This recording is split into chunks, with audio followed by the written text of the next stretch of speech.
আমরা এই মুহূর্তে আছি কুমিল্লা জেলার বুড়িচং উপজেলার সমেশপুর গ্রামে, যেই গ্রামটি চারা গ্রাম হিসাবে পরিচিত। আপনারা জানেন, এর আগেও আমরা প্রতিবেদন করেছিলাম। এই যে চারা দেখছেন, এই চারাগুলো কিন্তু করা হয়েছে। এই চারাগুলো এখান থেকে বিক্রি করা হয়, দেশের বিভিন্ন জায়গাতে এই চারাগুলো যায়।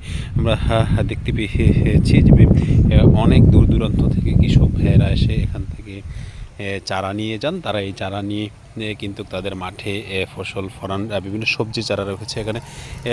টমেটোর চারা দেখছি আমরা, এখানে বাঁধাকপির চারা দেখছি, বিভিন্ন এছাড়াও বিভিন্ন সবজির চারা কিন্তু আমরা দেখছি চারা এখানে উৎপাদন করছে। পেঁপের চারা রয়েছে, পাশাপাশি আরও অনেক চারা রয়েছে। এই গ্রামটি কিন্তু চারা গ্রাম হিসাবে পরিচিতি পেয়েছেন, এবং পাশাপাশি যে সারা দেশে কিন্তু এখানকার যারা